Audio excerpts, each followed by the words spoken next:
Through the Gates is produced under the support of the Coloradans for Responsible Wildlife Management to enhance, promote, and defend the North American model of wildlife conservation and responsible wildlife management. That's our mission. We're engaged in fighting at every level so that wildlife management remains science-based and conservation continues to work for our wildlife. To learn more and join the movement, visit SaveTheHuntColorado.com. The North American model of wildlife conservation is the greatest conservation model in the world. It's a success story that should be shared and celebrated because everybody is a part of it.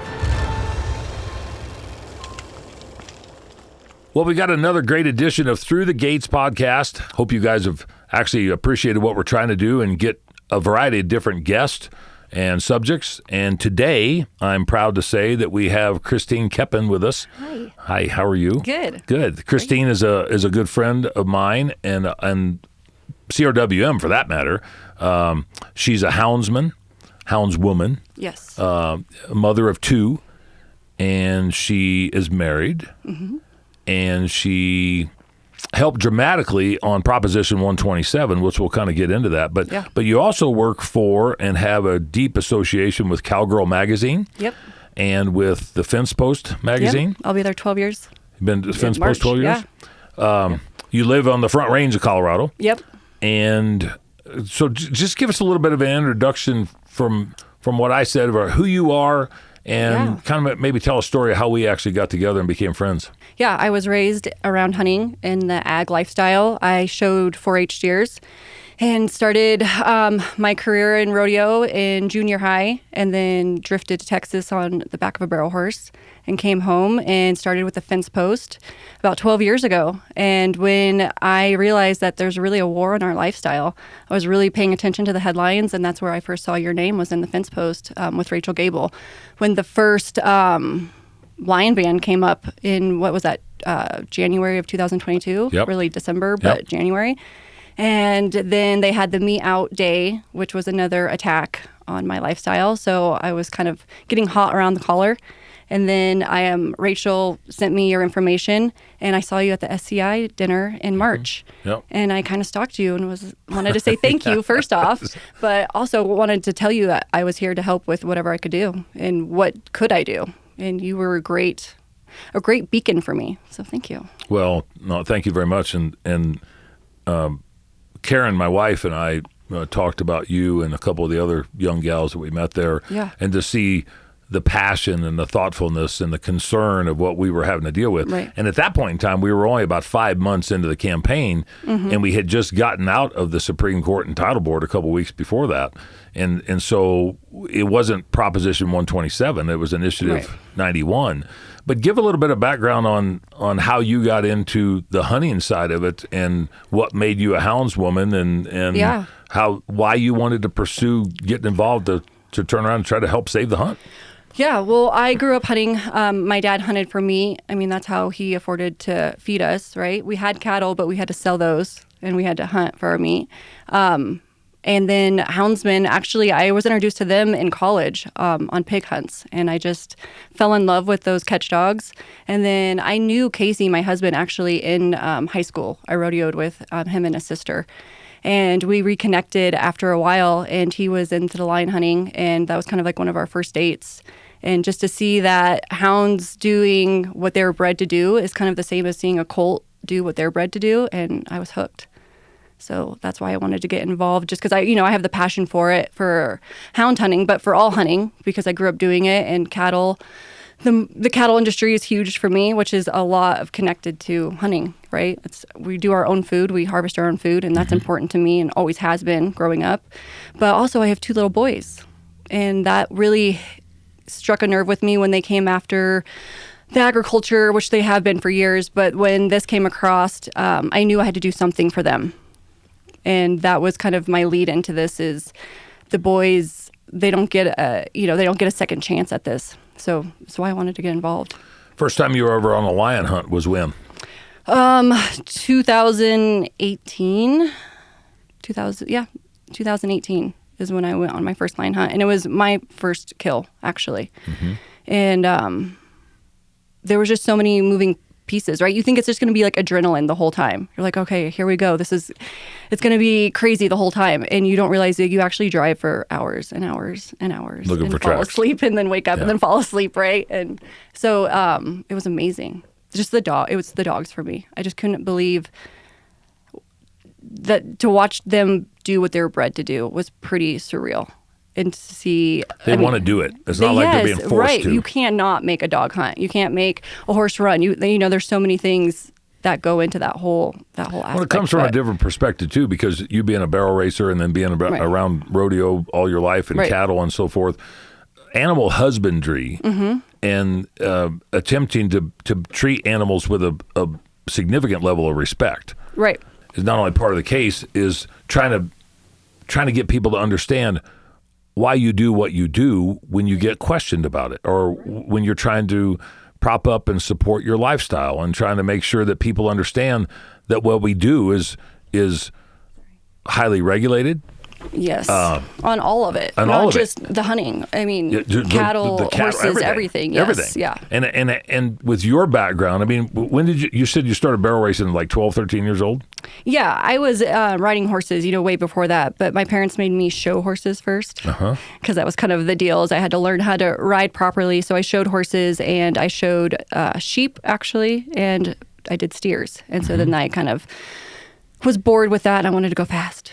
So I got into the barrel racing, and so I would say like my real 12, 13 is really when I started just barrel racing. And so did you do that on a junior circuit or professional circuit? Yeah, I did junior rodeos and open rodeos, and then moved into high school rodeos. And then when I went down to school, I did college rodeos and then open rodeos. Yeah. And you still do that? I still do that. Yeah, I kind of took a break when I was first working for Fence Post and having a baby, and so my horse was kind of hard to ride when you're pregnant. It is, yeah, and we had ride fast, right, and we had our own little cattle operation. So I was kind of raising calves and babies at that time, and then I got back into it and got some colts going, and that's where we're at, and it's so exciting, but it's also it's kind of frustrating to see it being attacked because now there's a horse. Like a horse act that they have just kind of introduced that we're watching pretty closely that could affect all of us in that aspect too. And it just never ends. Never ends. So it just makes you realize that you always have to be ready, right? You have to not stay complacent and just be ready to speak out, to educate, to stand up, to fight for what we love. Yeah, and I think in your prime example, you saw some of the things that went on to get to the point to where you were aware of it by March of 2024. Yeah. But tell us about the first experience. I think I actually invited you to come to the Capitol. Yeah. And that's something that's kind of out of the wheelhouse of a lot of people. They don't to the Capitol. I can't go to the Capitol. Why would I go to the Capitol? It was definitely intimidating. That was your first phone call to me. Was, hey, do you want to come to the Capitol? And I said no. I was just like, what does that look like? And so it's a big round dome, and it's got I don't even know what it looks like. No, I just didn't know, like, logistically. I was like, do I just, what do you need me there for? And I didn't really understand it until I was there, and I'm so glad I went. That was life changing. It really was. Good. But yeah, a lot of people, that is intimidating. They're like, I'm gonna go. It was hectic. Yeah, it was hectic. You and Kate came. Your friend. Yep, my friend Kate and I, and she knew Georgia, the rodeo queen. Yep, Miss Rodeo, Colorado. Yes, she was amazing. And so that was awesome. And Cody Lostro was there, and I knew him. So it made it easy. But just to be there and be a part of it, it made me want more. I wanted to get more involved. And for those that don't know, we were there last April. That was Sportsman's Day at the Capitol. Yep. And we fed people outside. We feed about 350, 400 people, wild game. Yep. And there's House and Senate resolutions that we did. And we had you on the Senate floor. And we had Kate was on the Senate floor. And Miss Rodeo was on the Senate floor. And Cody was. And Cody. And we had other ones in the House. Yep. And I just remember coming out of the Senate and then talking to you outside of the rotunda before we were going outside. And the sparkle in your eye and the glimmer of hope that you thought, well, this is about as screwed up as you can get, but maybe we can actually make a difference. Exactly. And that's where it kind of clicked for me too, is I was like, this is important. Like, it's important that I'm here, that we're all here. And I think that we might have a shot. And I got to meet a lot of our representatives. I didn't even know who they were. Yeah. And you gave me a hard time about that. But I'm glad you did. Because I didn't realize how disconnected I was from the actual logistics of what was going on and how to kind of start weaving our way into it and making a stand. Yeah, and I got to give you credit too, Christine, because a lot of young women, a lot of young men that had no knowledge about the workings of what it takes to do legislation or ballot initiatives or commission decisions. It just happened. It just, it was like in some faraway country. Yeah. And you were willing to turn around and step up. And what that did is it allowed other young people to turn around and follow in the footsteps of some old grizzled guy that was trying to lead the way on something that a lot of people thought we were going to lose anyway. Right. Yeah. I heard that more often than not. Yeah. Even from people that I hunted with in my family. Yeah. Like, they were going to eventually get it done. Mm-hmm. So you should just probably just, what are you doing? Right. Yeah. And there was a lot of conversations I had even with my husband at night where I'd just be, like, what am I doing? Is this what we need to be doing? And we came to the agreement that at least we can say that we did something. I don't want to ever sit back and say, well, we had to let it happen. And there's a significant amount of population that sits about and gripes about something. And some of that's fear. Yeah. Yes. Some of it's fear to get engaged. Some of it's not knowing the process. Exactly. But the thing that I would say is, while you were helping on the ballot initiative side of things, we were dealing with legislation to the General Assembly. Right. And you also jumped in and was willing to help on the commission side as well. Yeah. So you got in, like, not just dipping your toe into the water, you got in up to your ankles. Yeah. Thank you for that. Yeah. You kind of gave me a little bit of a push, but it was great. Yeah, what are you doing? Exactly. And I'm so glad because it helped me to turn around and talk to women my age and even to men and to everybody, even people that I work with that don't hunt just on the cowgirl side, that are just in the Western industry, and to kind of give them just some experience in like how important this is.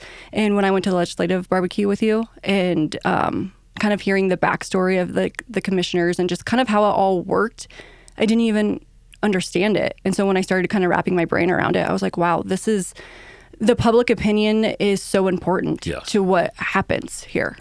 And it's amazing how many people don't get involved. And I do think a lot of it is because they don't know how, or they don't feel comfortable. Mm-hmm. Like, of course, it's not ever comfortable going to those commission meetings and having to speak in front of all those people, of course.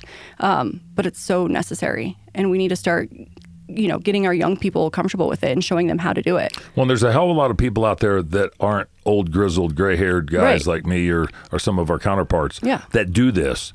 And they need to be able to step it up and help carry the torch. Right. Because it shows a level of diversity in the demographics. It's not just these guys that are doing this. Right. It's kids and it's women and it's educated individuals and professionals and layman people. It's a variety of the entire landscape of what makes up a particular state or a region that participate and do what we do. Right. But the perception is from the antis or the extremists is that it's a bunch of bloodthirsty, drunken, animal-killing SOBs that get out there and they're destructive to wildlife resources, and nothing could be further from the truth. Right. Exactly. Yeah. And to show my kids, my boys, that you can stand up and you can have a voice about what you feel is right and that what you know is right. And you can be the resistance. Like you have to, this is what you have to do. You have to go to the Capitol. You have to go to these meetings. You have to get involved. Like you can't just sit on your pockets anymore. I'm going to fast forward to, I think it was June of last year, and I asked if you couldn't maybe conjure up a busload of individuals to come and do some social commercial spots, and you were more than willing to do that. But what the girls think that you brought with the kids and everybody else, that just, they were coming, they never met me. Right. They might have saw me on social media and stuff, but what they think that you had gotten yourself into? They were excited. They wanted to be a part of it. They, Candace Lostro is Cody's wife. And so she knew exactly what was going on. She's pretty involved. And then my friend Kate, she as well came to a lot of those events with me and she knew what was going on. But Katie, her husband hunts.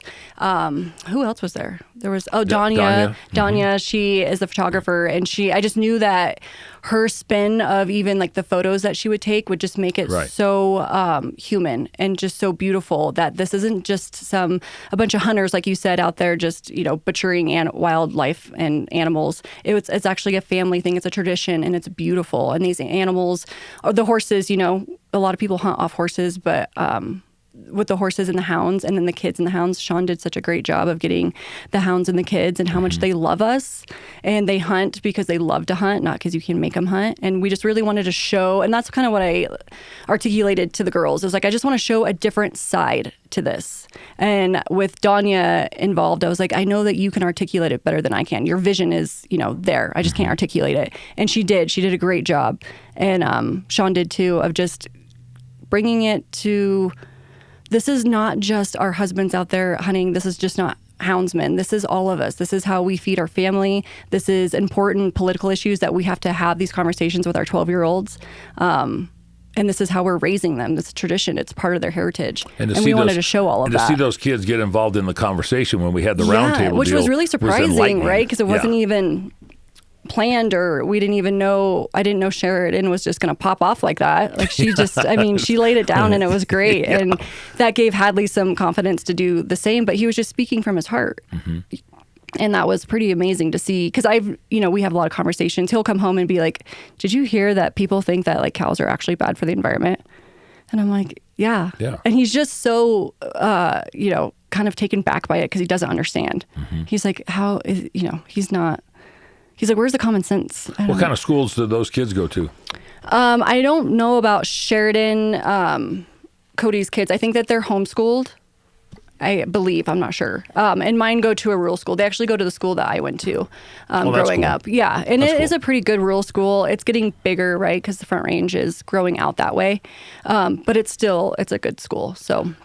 And do they have friends that hunt? Yes, yeah. Hadley, this was his first year of doing big game, and so he brought one of his best friends up to get his first elk, and that was really special. That was really cool. But yeah, he does have friends that hunt and friends that are in 4-H, and he also has friends that don't hunt and that are, kind of transplants that don't know anything about it. And so I told him, I was like, you can talk to your friends about it. And he's like, I don't think that they'd be interested in like hearing about hunting. And I'm like, I think that they would be. 12-year-old boys, first off, of course. But yes, I think they would. And I was like, you can always just have the conversation. You don't have to get into the nitty gritty of the harvesting or anything, but just kind of educate them why you do it. Well, they told such a good story when they did the filming for us that you were part of, that I don't see why they couldn't be able to turn around and just talk, and get their buddies involved. Yeah. If nothing else, get their buddies involved to understand, even if they don't want to do it themselves. Exactly. And I was going from the same point of view as I was talking to women and people everywhere. And even if you didn't want to hunt, that wasn't the point. I was just educating on what was going on and why it's important, why conservation's important. That was like my viewpoint too. It's just having conversation. It's okay that you don't want to harvest your own meat. It's okay if you don't want to harvest a mountain lion. I totally get it. I understand that. I talked to an activist and she... I think you did that early on. It was like at Rustic Hills Mall or something, wasn't it? Or where was it? No, it was, Kate's mom had a conversation with somebody like in person. I had one on social media. Okay. And she was actually really great. I told her, I was like, you can ask me any questions. And I was like, I understand the big emotions about watching like a mountain lion get shot out of a tree. I was like, anybody can come to, like that's a hard thing to watch. And there's emotions behind that. And if there's not emotions behind that, then that, you shouldn't be hunting them. Exactly. And I think I can speak for a lot of hunters that your favorite part of hunting is not taking the kill shot. And so I asked her to ask me questions, and she was really hung up on the wolf thing that happened with that guy at the bar in Wyoming. Yep. And I said, I was like, that wasn't a hunt. I mean, he might have been a hunter, but that was a sick person that had nothing to do with the hunting community. And so she thanked me for that. And then she was asking about why we let our dogs go in and like fight cats. And I said, well, I don't know any hunter, any houndsman that would send an expensive dog in to get chewed up by a cat. I mean, those are our pets, our family, and also very expensive dogs and tools. We wouldn't do that. And then I just educated her on how toms kill kittens to get females back in heat, because she didn't know that either. And we had a good conversation, but where was I going with that? And for those that don't know, if they just happen to be listening to this, when we refer to toms, those are male lions. Yes, yeah. Just like you say, a bull is a male cow or a male elk or whatever. Right. Yes. Yep. Yeah. So we had a good conversation, and the things, and I told her, I said that I apologize that she's been, misled thinking that trophy hunting was poaching, or that trophy hunting is poaching the way that they were, the way that they understand it. And I apologize that she was, she's misinformed. She was misinformed, and that sucks because, we've all been there where we didn't know something on a topic, and we go ahead with it and we believe in it, and we're like, no, this is what it was. And then to kind of find out like, oh, I didn't get all of the facts, or that wasn't true. It's kind of disheartening and embarrassing. And so, you think some of that is the misperception comes from people not paying attention to how Colorado's or any wildlife is managed, or do you think it becomes from a storyline that's been given to them about the bad, evil guy that's out there trying to kill everything? I think both.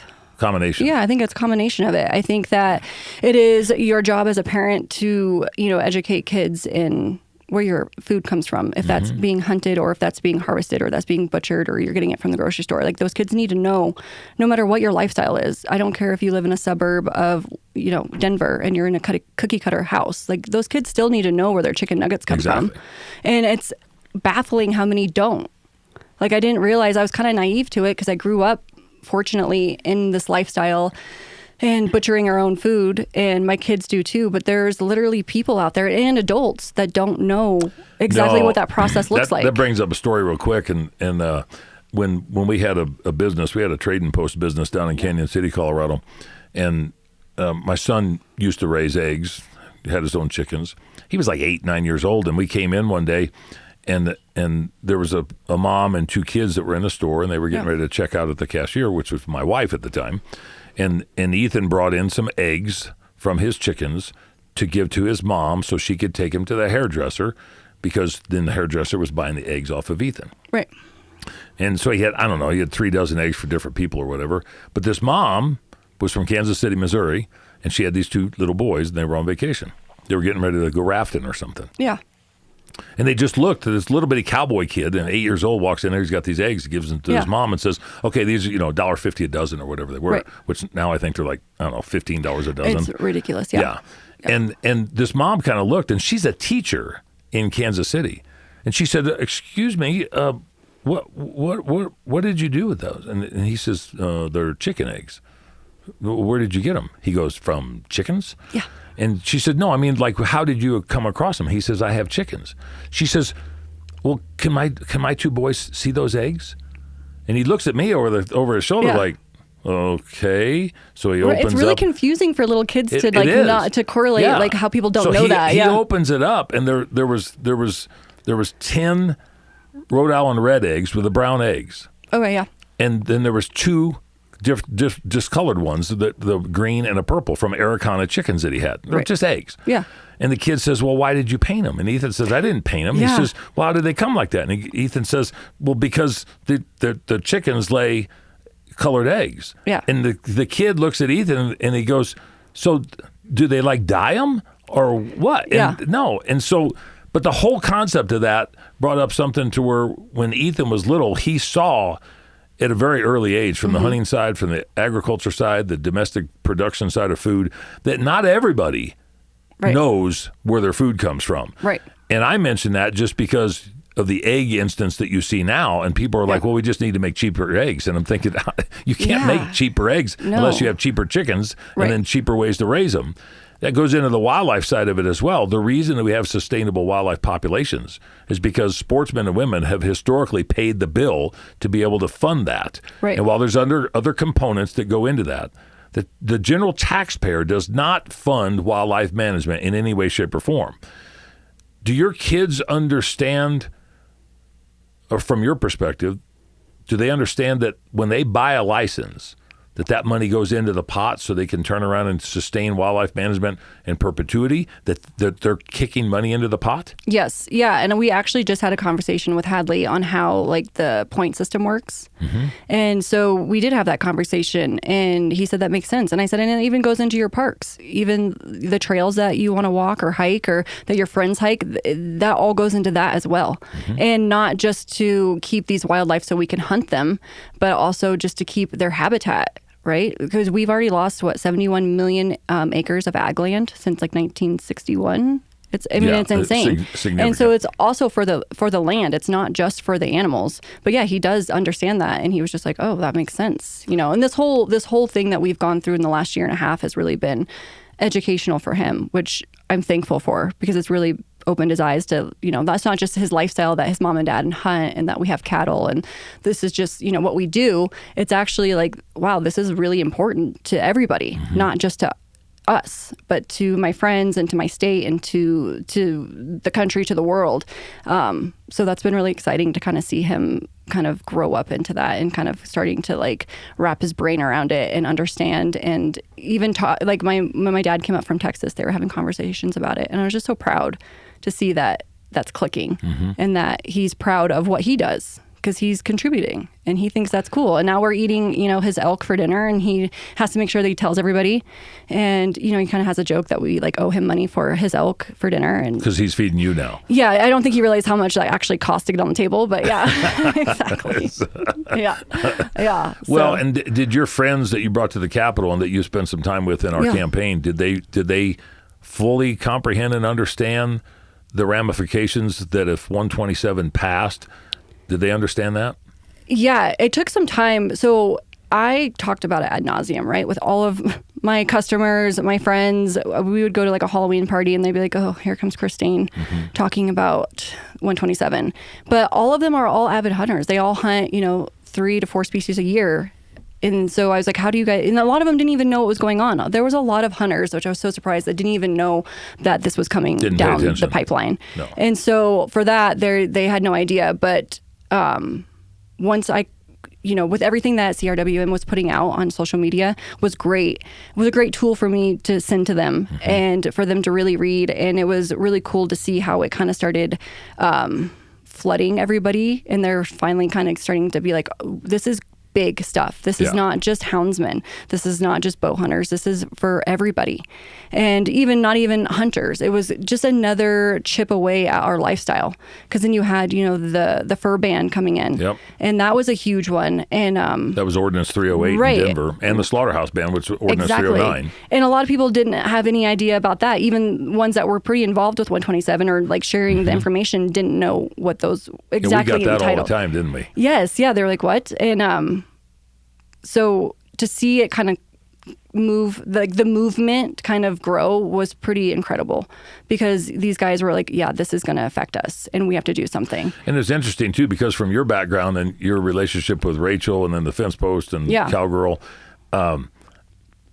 those 3 ballot initiatives, 2 which were in the city and county of Denver and 1 was a state one. Right. They affected every single aspect of what you do for your livelihood and for your avocational endeavors and pursuits. Yeah. I mean, that 308 would have been cowboy hats and fishing lures and Native American crafts, and 309 would have been the production of meat in Denver. Yeah. That would have been, I mean, we saw a community come together from the ag and the sportsman conservation side of things that we hadn't seen in quite some time. Right. And I think it went to our benefit. But give us a little bit of background about the Fence Post involvement and the Cowgirl magazine stuff that you were trying to do, because they're one and the same, but they're completely different. Right, they are. Same kind of group, audience, if you will, but Fence Post is more of like the news and farmer ranchers and the markets. So we have the cattle markets in the back of the Fence Post, and that's why we are weekly. So guys can check the markets and kind of make plans. And then we have like the wheat and our farmers in there, and they're selling and buying. And it's just all, it's a lot of moving parts every single week. But Rachel Gable is our editor, and she watches these headlines and she goes to these meetings as well. And she has been for years previous from this. I was kind of the last one to the game. And Sean, pop up some of those Fence Post articles that were coming up. She does an amazing job of keeping. They were on top of everything that was going on. She bird dogs so much information. She's amazing, and she's a pit bull, and she's great. So what I was doing is I was just basically like having conversations, and with Fence Post, I just wanted to make sure that we are getting these headlines in front of our farmers and ranchers. Not all of them are hunters, but they needed to know what was going on, right? Because we were really saturated with what was going on with the wolves, but they needed to know that this was another tack on to what was going on with their land, their rights, and their livestock too, right? Because the wolves are not the only things that eat cattle. Lions do too. And it was important. And wolves were in the news every single day. Yes, I mean, we cover the news every week. It seems like. more times than not. But yeah. So with Rachel, she was great. We were getting it out on our social media with them. And then with Cowgirl, I was just having a lot of conversations. I even had conversations with influencers, women that like, they just, fashion, Western fashion, they wear cowboy hats and fur jackets. And then their husbands, some of them hunt. And they were just like, well, I didn't even know, like, what can we do? What can we do to get involved? And I have a good friend, Carly, who was the editor for Cowgirl. And she moved on and she writes for Western Horseman and some other things that she does. And she's an amazing writer. And she helped me write a article for the Fence Post. But she lives in Arizona and she's a hunter. And now they're dealing with the same ban. thing. Right. And she's like, okay, what are we going to do? Like, you guys can do it in Colorado, we can do it here. And it was really cool to see how it all kind of it all made sense everywhere, even for Cowgirl, who, is a Western fashion magazine, if you will. And then the Fence Post, which is an agriculture And the Fence news. Post covers how many states? Wow. So we're regionally, so we do Colorado, Nebraska, Wyoming. We're into Utah, New Mexico, a little bit of Kansas. And then we have a sister publication, the Tri-State Livestock News, which is Montana and the Dakotas. So we're kind of just in the whole region. And that's a different format, obviously, than Cowgirl. Yes. But Cowgirl is nationwide. Yes. Yep. Yeah. Cowgirl is nationwide. It's the the Vogue of the Western world, really. But we have different issues, themed issues. So we do Yellowstone, like travel, and then we do an equine issue. And I'm their equine brand manager. So I deal a lot with like like big trailer companies and brands and Yeti, and even talking to I went down to Dallas last year and I met the previous marketing guy for Sitka. And it was funny because when he told me who he was, I had to complain about like the zippers of Sitka because everybody knows like the zippers are terrible. And he was like, well, you can you can get those fixed. But he didn't even know what was going on. Really? And that's a huge brand. I mean, I was like, this is going to affect your brand. And I was at first kind of like sitting back, like, why are not more people talking about this? Like, it's just crazy. And so every opportunity I had, I would just bring it up. I mean, even if I was getting, like my nails done, I'd be like, have you heard what's going on? And they're like, no. Well, and I think a lot of it too was that while we were publicizing the heck out of it, yeah, the people pay attention to what typically is going to affect them, right, or that catches their interest. And it's kind of a catch-22 deal, the way that thing happened to come about. And when wolves were dumped on the ground per Proposition 114, that all happened in December of 2023. Right. We were still going through the title board and the Secretary of State, so we hadn't really had our feet underneath our butts at that point in time, just because we didn't have a number to go off of, and we didn't get that until the summer. It was hard to get people on board that weren't in this arena, in this landscape. Yeah, they didn't really understand how it was going to affect them yet. Yeah. Or at all. And they didn't realize how big it was, and they hadn't gotten the signatures yet to get on the ballot. And so I think a lot of people were like, well, is it going to actually get on the ballot? Or are we going to, because we pushed it off that one time in 2022 in January. So I think people were kind of like, well, maybe it won't go through. And I heard a lot of that from outside state hunters being like, it's not going to go through. Like, it'll be fine. It'll be fine. And finally I was like, it's not going to be fine. Like, we're not okay. Like, we need, this isn't, don't sit back and just think that this is going to be okay without getting involved or saying, like, even talking to anybody about it. But yeah, and then it got on the ballot, and that was a whole, another defeat. Because you did some rodeos last year too. I did, yeah. When you went out of state to other locations, were people aware, or did you have to tell them and then browbeat them? Yeah. Yeah, I went to Cheyenne, and a lot of those, they kind of heard little bits about it. Where people really learned most about it was social media. I mean, I have a hate-love relationship with social media. I think it's terrible, and then I think it's great for actually getting word out. And it's great for my advertisers because they get, you can't go anywhere else and get that kind of audience. And so a lot of people were like, oh, is that guy that's talking on like social media? It's like, that bearded guy. Yeah, it's that guy. And I'm like, yeah, I mean, it's Dan. But they didn't know what was going on. And then they didn't really, I'm not going to say they didn't care about 127, but they raised an eyebrow when I told them about the fur ban and how that would like affect their cowboy hats. And then they were like, wait, what? And I'm like, yeah, like think about Stock Show. National Western. I mean, that's going to change the whole dynamic of all of that. And people didn't realize that was something that could actually happen, right, and to gain the support that it did. Now, granted, we beat that 57 to 43%, but stop and think. Right. 43% of the people that voted to ban the sale of fur, which would have included cowboy hats, fishing lures, right, and Native American crafts. That would have been detrimental to not just businesses in the city and county of Denver, but people that come frequent the Denver National Western Stock Show, the right, Indian Market, the March Powwow, the fly fishing shops downtown, the custom hat makers, and right, so forth. As much as like people that are maybe native to Colorado think that Colorado's kind of getting away from its Western heritage, but people come here for that. They Yes. come to buy a cowboy hat, and they come to go up in the mountains, and they come to go to a cowboy bar. I mean, that's just what Colorado's known for, and that would have changed the trajectory of all of that. And It would have been a business blow to you to some degree. it would have been huge, right? I mean, yeah, all of my the cow lot is there in Denver. I think Powder River is maybe I'm not sure if they're in the city limits, but it would still affect everybody. And yeah, I think once people kind of started catching on to the little things. So when you hear a fur ban, I think people are just thinking like pelts. Like, oh yeah, like how many people just like buy pelts? Like that's, but no, they Or a didn't fur realize. coat, full right, length they didn't mink coat realize or that it was whatever. things that were actually like the material that was used to make. And a lot of people don't realize what cowboy hats are made out of, especially our governor, I guess, Polis. Or fishing lures. Yeah. And Right. the fly tie-in, the flies, the fishing flies, and just spinner lures and stuff that have Well, fur yeah, on and them. boots. Yeah, exactly. I mean, cowboy boots. I mean, that was going to change everything. And Denver, for like in the pro rodeo scheme of things, the Denver rodeo is a huge rodeo to win. Like that really puts you ahead for your standings.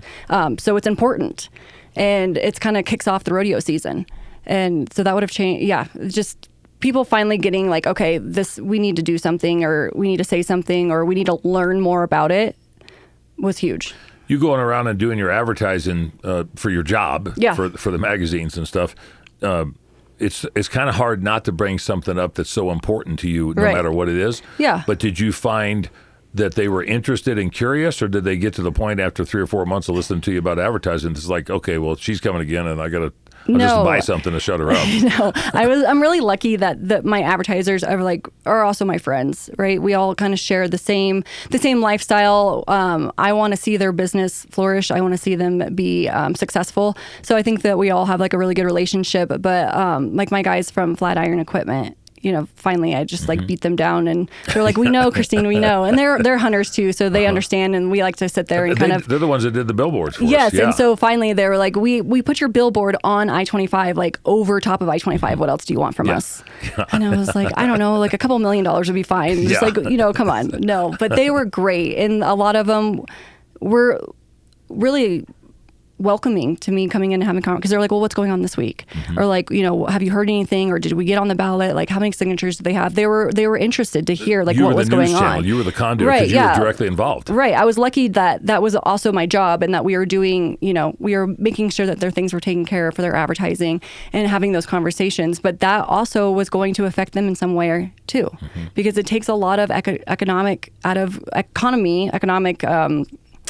even people who are coming here, that are building, that are moving here, that are traveling here, that are visiting. It takes a lot away from them too, because it wasn't just equipment dealers. It's events that we had going on, right? County fairs and the cow lot, hat makers. I have a fur lady in Colorado Springs, and she said that a lot of them came in and tried to get them to sign the signature thing. And she was like, no way. Like, I know what you guys are doing. Yeah. And that was because we had a conversation at the rodeo in Colorado Springs. And she lives out by me. I grew up with her kids, but she was like, yeah, let me see what you guys are, I want to know what you guys are trying to get me to sign. And they were saying that we were orphaning kittens. And she was like, just the stories that they had were just and crazy. it's interesting too, because you're not just another pretty face. You actually know a lot of what was going on because you do it. It's not something that your husband did, and it's not something you heard about, and you like to hunt elk, and it was just something that happened on a management side. Yeah, this is a daily. You're part of it. Right. This affects me daily, and that's what I was saying. Is like I kind of felt like this. There's been this war in my lifestyle for several years. Since really Polis got into office, there's always been something about agriculture, if it was the, the breeding kind of bill that he was going to put on cattle, were kind of messed up artificial insemination and reproductive stuff there. Or if it was going to be, you had to be the ownership of the pets of the animal. I mean, there's just always something at every other corner that I had to hear about it every week, and I was involved in that. And then when this came, it just happened to be that I was a hounds woman and that I hunted, and I was like, okay, no way. Like, what are we going to do here? We have to do something. But this has helped me get involved on the ag side more too. Because as much as they're having commission meetings and legislator and going to the Capitol for hunting, you have to do that for agriculture too. And it's important to know. Yes, it does affect us. And Colorado is a huge, Weld County is one of the biggest agriculture counties, and they feel it all the time. They're always getting hit. And so I think people are kind of saw this movement even just for 127 and said, wow, if we all stood together, we could really make a huge difference. And not just hunting, but in everything. Just people's way of life. Yeah. And exactly. And supporting something that we know that works. Right. The science-based management side, the animal husbandry side. Right. Not only the funding side, and we just had a little bit of a segment that we did earlier about the North American model, and we're going to get deep into that subject in the next several months about the North American model of wildlife conservation. Right. You have to have something that you stand behind and that you hang your hat on, and I think that what we did as far as the community is concerned, the ag community saw the value of what we did that maybe didn't happen during Prop 114 on the wolf. Right. And we also did another segment about what's going on with this attempted repeal on the wolf ballot initiative. Yeah. And there's people have to educate themselves. They can't just wait to go to the polls on ballot day, on election day, and check the box. You can't. You have to do some preparation. And if it affects you, you really have to do some preparation to make sure that you're on the right side and you're not getting swindled into something. Well, yeah, and just to back that up with the language that you got changed on the ballot, that would have been huge, because anybody could see, the trophy hunting of lions. Absolutely, I don't want that either. Because me as a hunter, I don't want that. And it was just the language. The way they interpreted it. But behind the scenes is what we were working on changing, and they didn't know that. So I think it's way important to get way involved before that ever hits the ballot, because the language that they're going to use could be completely misleading. And even now, about anything, I'm always flipping through the Blue Book because I have no idea what they're talking about. Did you read the Blue Book before? Like before this election? No, not like I did this election. Like I was looking things up and trying to get. And we had 14 ballot initiatives this time for people to vote on, not counting the city and county stuff or judges or anything else. Right. 14 ballot initiatives, 7 statutory, 7 constitutional. Yeah. If anybody didn't pay attention to what was going on, there was stuff that was attempted to be swindled through because they didn't think anybody was going to read it. Right, and that's where we could have lost so many of those voters. Yes. Is just through that. And I was tickled when it didn't happen. And I think people really realized that they needed to read through it. They needed to get educated. Even if they were in between voters and they were like, well, I'm not really sure. I think they educated themselves. Oh, yeah. And the coolest thing is I think that CRWM popped up first, popped up on Google, popped up on their social media, and gave them facts, where the other side just wasn't giving them facts, wasn't giving them a good enough reason to vote yes. If you want to support a company that supported the efforts to defeat Proposition 127, then you need to support Davis Tent. Davis Tent has provided quality canvas goods for outdoorsmen for the last 50-plus years. For more information, go to davistent.com. If you want to support another business that was instrumental in helping us defeat Proposition 127, check out Salida Gun Shop. Salida Gun Shop in Salida, Colorado provides quality products, expertise, and knowledge from individuals that actually do what they sell. Go to salidagunshop.com. Listen to the advice of Cameron Haynes and support companies that are supporting your cause and your efforts. Minturn Anglers is one of those companies. Minturn Anglers provides product and fishing excursions in Colorado and are second to none. For more information, go to minturnanglers.com. So I'm gonna start to transition into some other things, but kind of closing out the segment on 127. Yeah. How did you personally feel when you knew that it wasn't going to pass on November 5th or 6th when you figured it out? Well, I was trying not to watch the election at all because I had too much anxiety. But I got a text message from Dan Gates saying, did we just do this? And I was like, I don't know. And then I couldn't sleep because Casey was up watching it. I was up watching it. And I just felt proud. That was my first emotion, I felt proud of Colorado and for the voters to really stand behind this and get educated about it. Mm-hmm. I think that was a really good educated decision. And I think that they came out, and I was really proud because sometimes I get a little bit cynical about the people of Colorado and just the way that we're going in the political climate. And I was really proud of them. And then on top of that, Trump won, and so I was having a really good night. It was great. But and then when you found out that the Denver ordinances didn't pass, I mean, it was more than a trifecta, right? I think that people were just ready to. They're just ready to be like, stop. This is just getting out of hand, right? You're coming for our livelihoods. You're coming for, there's so much more important things that we could be going after than things that are well managed and that are already in the hands of professionals, mm-hmm. just like 127 and our wildlife. We have a whole agency that protects them and takes care of them and knows about all of this wildlife for a reason.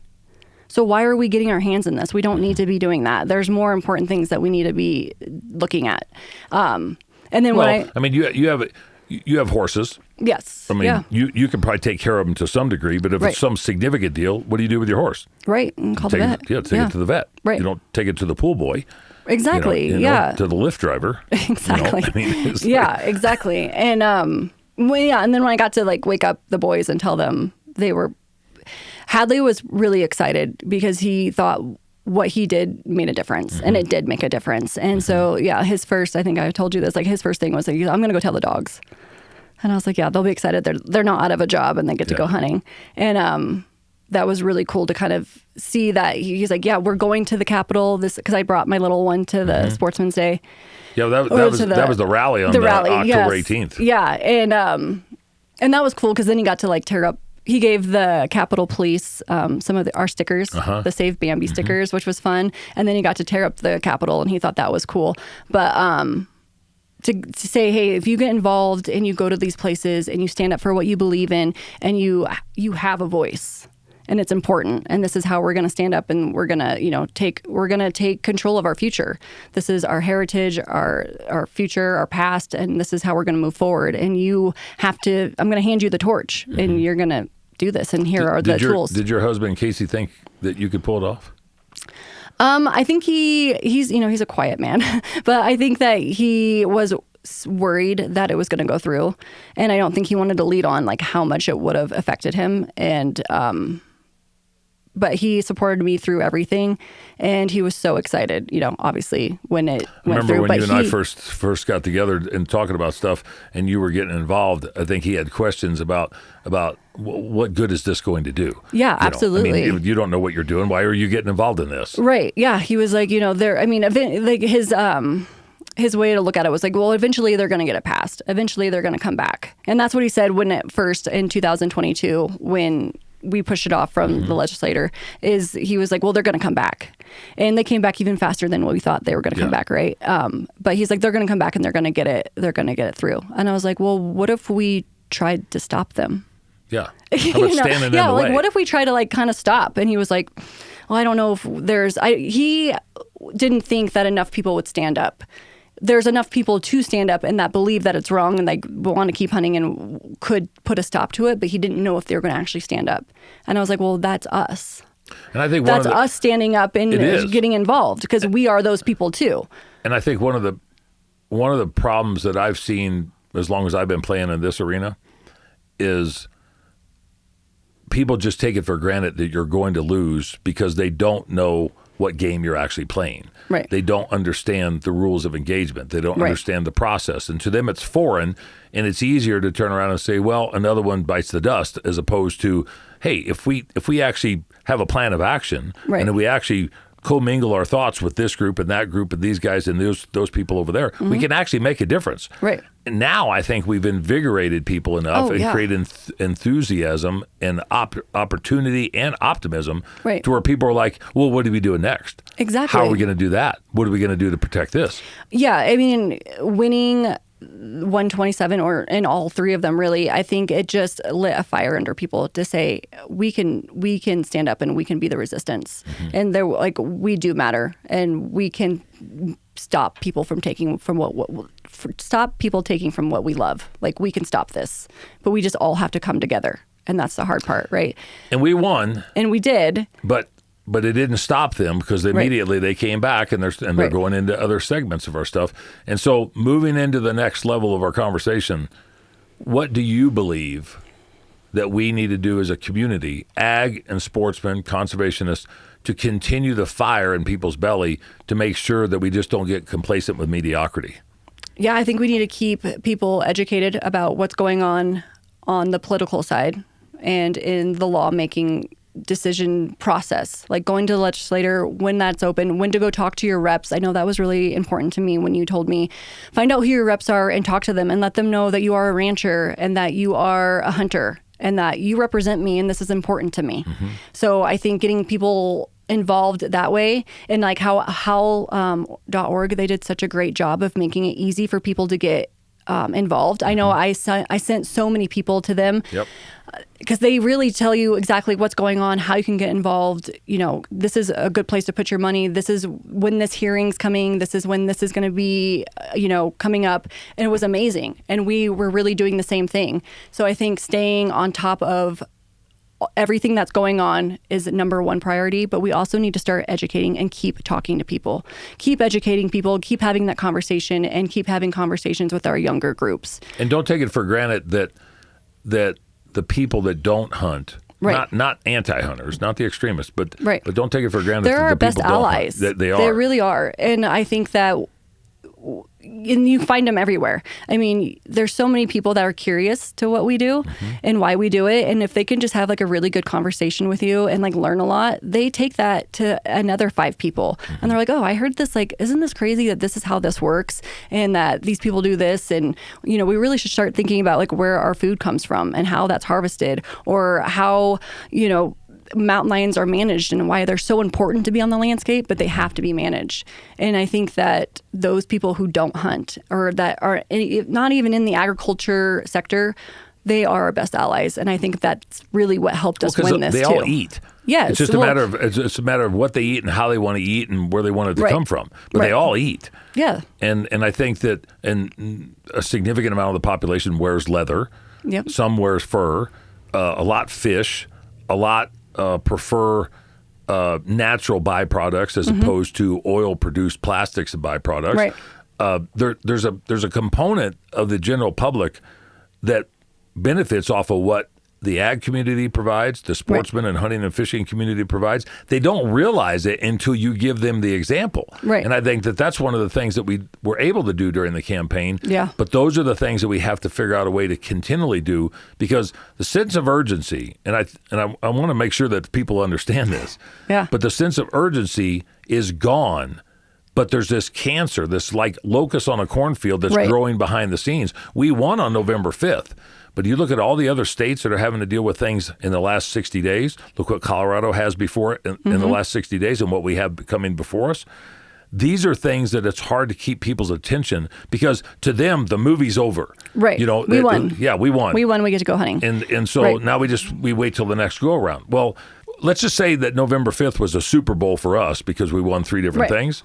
Okay, so what do we do to rebuild the team? Because maybe we lose some people to free agency or to trades, or people retire. We keep recruiting. You have to continually rebuild. And to do that, this was a mountain lion and bobcat issue. It was a houndsman and a trapper issue. But we made it a sportsman issue. Exactly. And you can see that it became a sportsman's issue. Look what happens in Arizona. They're trying to take all dogs away. Look what happens in New Mexico. They're trying to do reform on the entire game agency there and reform the commission and screw it up to the point to where if we go that direction here, it'll be real easy for them to do things within the commission. Rebuilding the team for the next fight. That might be commission. It might be legislative. But if it's another ballot initiative pertaining to wildlife issues, we have until 2026 to retool our armament, to rebuild the flanks that maybe gotten weakened on some level or shape or form. People move out of state. People don't do this anymore. People don't do that. Well, people moving into state that don't know what happened. That's I think it's recruiting, staying on top of it, keeping people in the know. That's why I think this podcast is great. Keeping it going, keeping people, on the front line of what's going on. But yeah, recruiting, people are going to be coming in and out. But what we did here, I know they can do in Arizona. Mm-hmm. And so us lending our help there. And I think that it is a movement of what we've done and what you've done. And it's pretty amazing. It was a team effort. Yeah. And it was a nationwide team effort and a regional team effort and a statewide team effort and an organizational community team effort. Yeah. And while I'm proud to say that I was particularly the tip of the spear, we did this community-wide. Yeah. And so let me back up. If you were queen for a day and had your chance to turn around and wave your magic wand somewhere, what would you like to see happen from the sportsman community in the next 365 days? Ooh. Well, first, be respectful of what we're posting on social media with our hunting and our kills and trying to show up to every CPW commission meeting and show up to the Capitol and just really stay involved. These representatives, our senators, Polis, they need to know that we're not going anywhere, that we will show up and we will show up where we need it. And we need to do a lot of public commenting. I've learned that is really important, that these representatives hear from us. Because if nobody shows up to a commission meeting about lion hunting, they don't think anybody's lion hunting or anybody cares about it.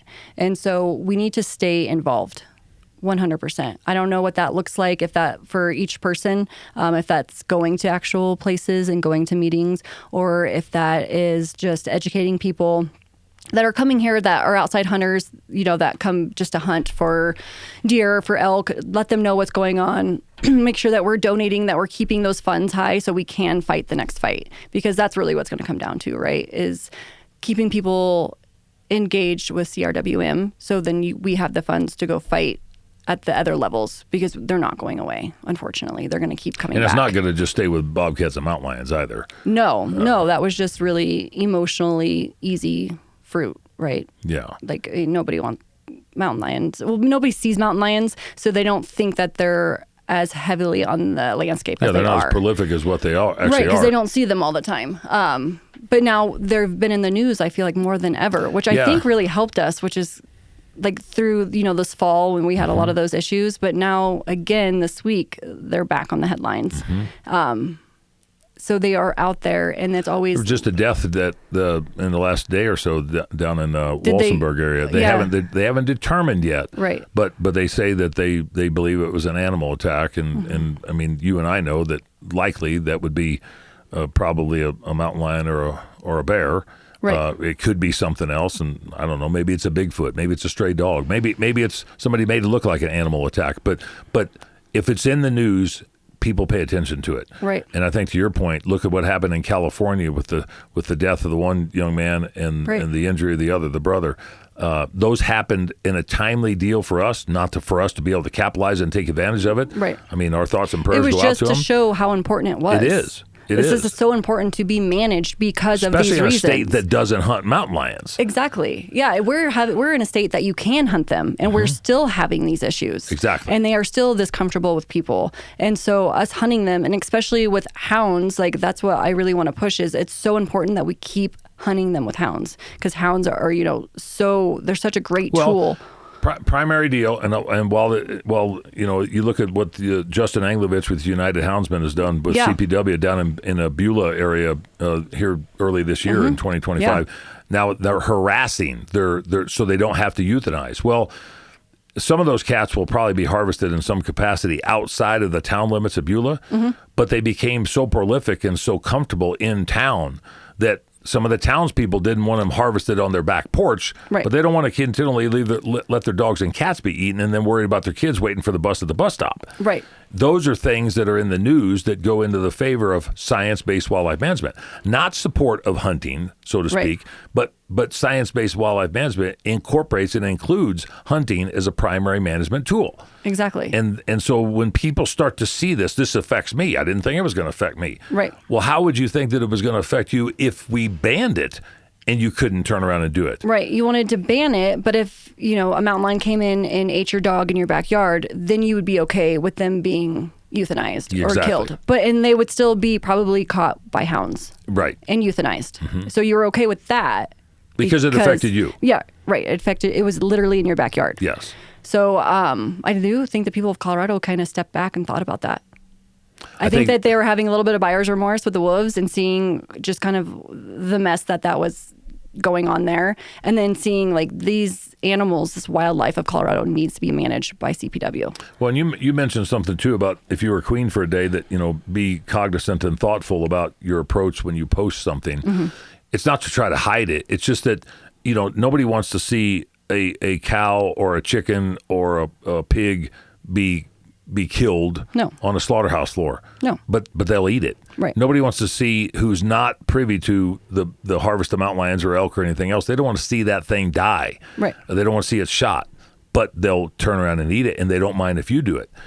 We have to be cognizant of the people that are voting out there that the death and destruction that is created out of hunting, and I say destruction in the sense, a form of a life that we're taking. Yeah. The intent for us to be out in the field with a license to pursue something is an intent to harvest, which in turn is an intent to kill. Yes. Now our success rates might be extremely low depending on what it is. I mean, I think it's 9% on elk and it was 19% most recently on mountain lions. Yeah. But the picture is that we're out there attempting to harvest or kill something. People don't want to see that, right? Especially the non-hunter.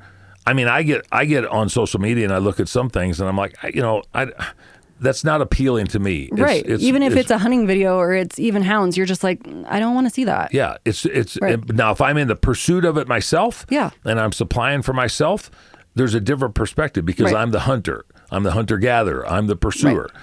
But to turn around and look, we all understand that people's perceptions are different, and what bothers some people might not bother others. Right. But when you're trying to turn around and educate about the science and about the North American model and about the logistics behind what we do for harvest and sustainable resource management, you have to understand that people that don't understand that, if they see a vision or an image of something, mm-hmm. that is probably maybe their first impression of what it actually is. Exactly. If it's a bad one, then that taints them, no matter what no matter how it was taken out of context, right, or what was interpreted out of that.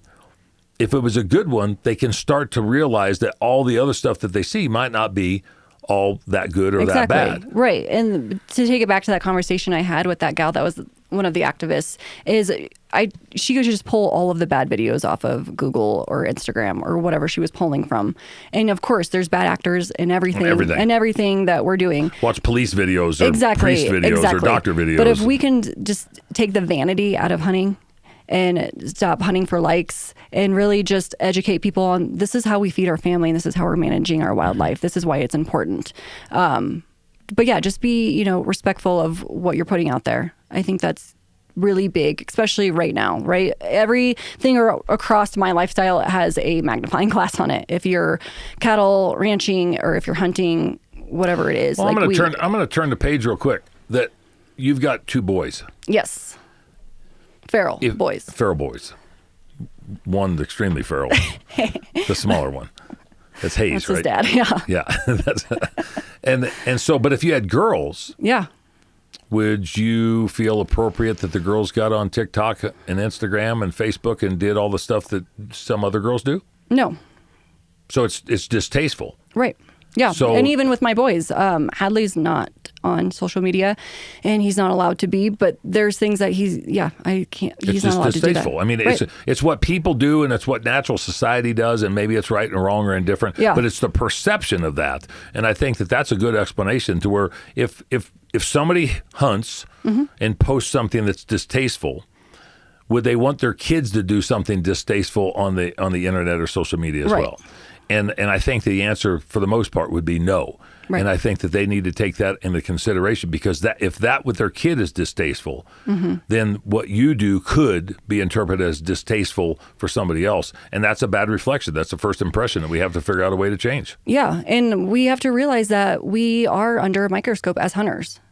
Yeah. We just are. And especially now. But like, we need to just be thoughtful of that and think about even like young people seeing what we're doing, and kids and older people and voters and not voters. I mean, what we put out there is a reflection of all of us. What I put is a reflection of you, and vice versa. We all love it. We love to see a cat in a tree. We love to see certain things, and that's great. We should share them. They're beautiful. But if there's a video or something, of that's distasteful, save that for yourself, or, send it to your brother if you think that it's, do whatever you need to do, but don't do it on social media. I just think that it's just, good point. It's not worth it. It's not worth the likes. So your interaction over the course of the next year is going to look like what? Whatever I can do. Let me say it that way. But to keep educating, keep talking, keep being involved. Sportsman's Day at the Capitol is April 24th. Yep. Will you be at the Mile High Hunt and Fish Expo in April 11th to the 13th? Yep, that's what I'm planning on. Okay. I'll be there, and I'll be at the American in Dallas for cowgirl stuff, but my conversations don't stop at Colorado borders. So I'll be having conversations. Yeah, you're district wide. You cover a lot of territory. Yeah, I have customers across the United States, and we have subscribers in every state for the Fence Post and Cowgirl, but for Fence Post too, which is kind of cool because they get those Colorado stories everywhere. So from a mother, you could do houndswoman if you want, but from a mother hunting kids, family perspective, on just tell us your most favorite story that really kind of hits the heartstrings from your perspective with your family, whether it was something when you grew up, or something now, or something that you've had a chance to engage in. Ooh. It'd probably be Hadley's very first mountain lion that he got to harvest. And it was actually last December. He was 11 and he was in New Mexico. And him and Casey went down. And he was so excited because it was a boys' trip, and it was kind of his first big game animal. And they drove in days and days of nothing, no tracks, nothing. And so he'd call me and be like, well, Mom, we've gone 90 miles today and we haven't caught or seen anything. And that's boring for an 11-year-old, right? So he's like, so we'll see. He's like, I'm hoping that maybe, tomorrow's the day. Well, they caught a pretty big tom, and he called me and he was so excited. And I hear the dogs, going off in the background. And he goes, Mom, the dogs did so good. We have these two puppies, Bo and Boomer, that we've raised, just our family has gotten them and raised them and trained them. And so they're pretty special to our family. And they kind of headed the chase, and he was pretty excited. He's like, you should have seen how Bo and Boomer did. They did awesome. And I was like, well, that's great. I was like, did you harvest a lion? Did you catch him? Like, what happened? And he goes, oh yeah. He's like, I got him. He was like, he's beautiful, but Mom, the dogs. And like, he was just so excited about the dogs that I was just like, that is what it's about. And that's so cool. And then when my husband sent me the video of him shooting him, it was actually a really proud moment, because the shot that he took was so precise and so lethal and really thought out. And he did it open-sighted with a 44. And I was just so proud of him, because we really try to instill in both of them that we respect the animal and that we want a one-shot kill, and that is important to us no matter what the situation is. And if the situation isn't good, we don't take the shot, obviously. And he took such a great shot, and I was just so proud of him. I was like, that shot was amazing. And he goes, I know. He's like, but the dogs, and he was really excited. And so that was, that made what we were doing, because that was before we really got heavy into this fight. It was right before I think I met you. Yep. And that, to me, I was like, I'm not going to stop, because Hayes deserves to have that same experience. Every kid that wants to be a houndsman or houndswoman, they deserve those experiences. And I'm not going to stop fighting for it. And so that was really exciting for Hadley to experience that, and to take everything that we've taught him for respecting the firearms, to the dogs, to the animals, to like, yeah, sometimes you go 4 days without catching or shooting or seeing anything. That's hunting. And if you can't do that and you can't sit in the pickup for 4 days, then you don't need to be hunting.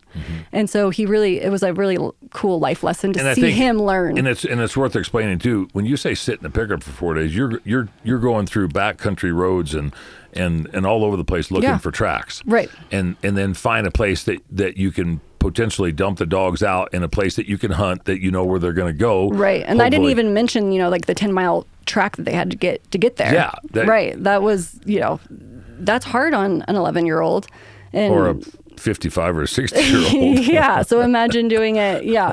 And so he was excited, but he did say, that hike kicked his butt. But he's so excited, at 11, there's been a couple hunts that we've been on that he's skipping and trotting in front of us, and we're all out of breath and we're trying to get to the dogs and we're dying, and he's singing songs and we're just like, shut up. Like, nobody can breathe. Like, we're fighting for our lives here. And he's just like, this is just the greatest thing ever. Like, climbing up this hill and down this hill and to be 11 again, right? But yeah, that was cool to see that life lesson happen for him. And because of hunting and because of hounds. And then this year we got to see him do his elk and his antelope and because he got a little bitty elk. Tiny little elk. Yeah. No, that was exciting. And his antelope was, He's killed a bigger elk than I've killed. No. His antelope was really cool. And he was that was his first rifle shot on a big game animal. And it was kind of cool because he was just like, I'm worried that this gun's going to kick really hard. And he didn't want to have anybody really hear him say that because, he can't be a wuss. And I was like, it's not going to, it's my gun. It's not going to, you're going to be fine. You're going to be fine. And he shot it and it went straight down, and he looked at me. He was like, that was so awesome. He was like, he was like, let's go. I want to go look at it right now. And, it was just, it's so, I love hunting. I've loved growing up hunting. I loved watching my dad hunt. That was so cool. But to see your lessons go into a human being and them get to do it and them get to kind of circle back and respect and the gun safety and have them regurgitate it to you after you've try to put it in their head so much. You're like, I hope this sticks. I hope that you're listening to what I'm saying and how important it is. And for them to show you that it was sticking and that it was important is pretty amazing. Yeah, because when you're, for those of the people that haven't ever done it, it's hard to explain taking your kid. And my son passed his hunter education at 6 years old. Now, he had to have some questions explained to him from the instructor because he didn't understand what he was actually trying to read. Right. But he passed with flying colors. I think it was 88%. Yeah. And he was 6 years old. But to see what I taught him for the first 6 years, right, and then how that was indoctrinated into his head and how he actually retained what I was telling him, and he was never been good at tests. And he'll listen to this and agree that he's never been good at tests. He's hated tests. But when he took that test and he came out and he had flying colors, it was an accomplishment to the point to where any parent that likes to hunt or be outdoors that wants their kid to engage in firearm and hunter safety, they don't have to hunt. Right. But to see what value they put into that. Now, for a non-hunting parent to be able to get their kid to do that, that's a little bit maybe of a stretch to some degree. Yeah. That it would behoove them to try to get somebody that hunts to maybe coach their kid and get them interested in it. But to see, it's a real life lesson. It's something that they have to live day in and day out for the rest of their life in some capacity. It's a survival, whether they turn around and do that or not. Right. It's a survival tool that you're giving your children. That's what we're supposed to do. We're supposed to give them these survival tools. And it's how to start a fire. It's exactly. It's how to maybe skin an animal, and maybe it's the firearm safety and some of the laws and rules and regulations, the ethics, the morals, the just the concept of what it takes to have wildlife on the landscape, to be a part of that, or to just let somebody else be a part of it. Yeah. And I think it's a life learning lesson that most people don't understand, that hunter education is a major component that could drive their ability and awareness on outside wildlife and resources. Yeah, growing up, that's something that we all just had to do at that age. I remember my brother going, and then I went, and a bunch of my girlfriends from my class went, and they didn't hunt. They didn't come from hunting families. It was just something that we all did at that age. 10 or 11, you went and got your hunter safety. And for Hadley, there's a lot of backstory, 6 years previous, before he started hunting, that we were all we did was say, if you're going to hunt or you want to hunt, you're going to have to learn firearm safety. And so we put him in 4-H into a shooting class, and that's actually where he got his hunter safety. And, if you're going to do this, you're going to help skin animals before you're going out and pulling triggers, or you're going to, this is why we're respectful of this, and you're going to help during calving season. There was so much more to it than just being like, okay, you're 12, we're going to go shoot your first animal. Yeah. There's a lot to it. It's a privilege to hunt, but also for us, it's a survival knowledge. So like a rite of passage. It really is, yeah. And with our little one, we have to be very careful because he is, crazy, jumping off the walls. No, but with like firearm safety, like that is our number one thing in our house is, you don't touch the guns. We have them in safes, and if they are out, what do we do? And he's 4, and he will. The other day, Casey was cleaning his muzzleloader, and he came in and goes, "Just so you know, Dad's gun is out." Like alarm, everybody. And that's huge. That's something that I was like, yep, you're right. I was like, so don't mess with it. Dad's cleaning it. Okay, but I'm going to tell him that he needs to go put it back. And that's huge. That's very important, not just to hunting families and not just to outdoor families. That's to anybody who has a firearm or any kids that go to another family's house that has firearms. They need to know how to respect those. So that's kind of where that started for us, is the firearm safety. But yeah, that was my favorite. That's cool. Story, yeah. Thanks for sharing that. Yeah. So what do you got planned for the next year for yourself and your family? Hunting. We would like to get the dogs out more. It's been a crazy year already, right? Stock show and all of that. But I want to be riding those colts. I have big plans for them to barrel race. And we would like to go to Africa within the next year and take the boys. We have a friend over there. So that's kind of what our goal is, but to just stay vigilant in what's going on in the world around us right here in Colorado, what's going on, what's coming down the pipeline. Well, you're one of the most independent, thoughtfully minded young women that I've come across that is willing compliment. to I don't know if my husband does. to get engaged and really dump part of your life into the process of what we've tried to do for education and awareness, and to where the public understands. I mean, I remember last fall you went bear hunting by yourself, and you were doing that. I think as a release for a lot of the things that was going on in our lives as far as it's the like campaign. how I got away to go take a nap. Yeah. So I'm going to go sleep on a hillside and maybe I see something. Exactly. But you did that by yourself, and then you guys went elk hunting and so forth, and antelope hunting as a family. Yeah. What does hunting mean to you? Hunting is how we survive, right? How we feel independent from the government, how we can survive on our own. Hunting for me is tradition for my family and how I was raised, but it's what I know that I can put on my dinner table, that I know where it came from and that it's clean for my family. And it's time with my family. We have the best time and the best memories hunting. And even if that's just not even harvesting anything, it's just being out in the field and sharing those memories and being with our animals is huge for us. That's where we're the happiest. But for the next year, I think like Hadley, he's going to be hunting a lot more. So I don't know if that means I'm going to be having to take a back seat, which how I feel about that. I might have to start going out on my own even more. Yeah. But I think for anybody who wants to know and wants to get more control of where their food source is and where it comes from is, I think that they really need to step up and consider hunting, consider learning where your beef is coming from, and really what's going on with just our farms here in America. I think that's really important. I think we need to start being more independently thought and more independently kind of programmed to do our own food sourcing, on whatever that looks like. Yeah.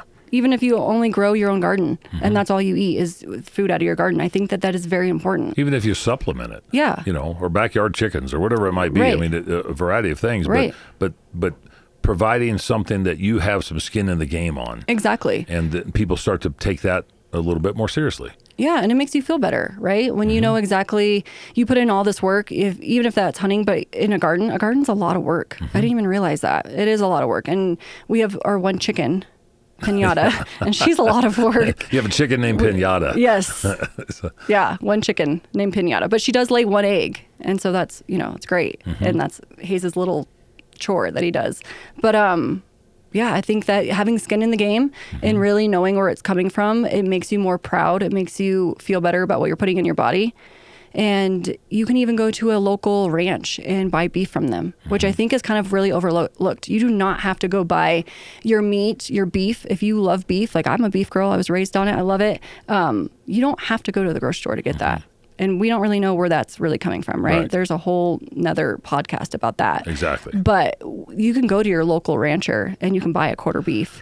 You can go to a farmer's market and pick stuff up. You can get connected on a variety of different levels. If you don't want to turn around and hunt, you can go buy big game that's the domestic raised, deer and elk and buffalo and so forth. There's ways to provide food for yourself that is a little bit maybe. I don't want to degrade it and say it's more holistic and organic, but it's at least you got a better idea of how it's been taken care of before you put it in your body. Right. I mean, wild game is the most organic meat you can get. And I know for myself, I want to know that, my elk was wild on a mountain, happy, living a great life before it was in my freezer, other than sitting at a feedlot. And how about your pheasants?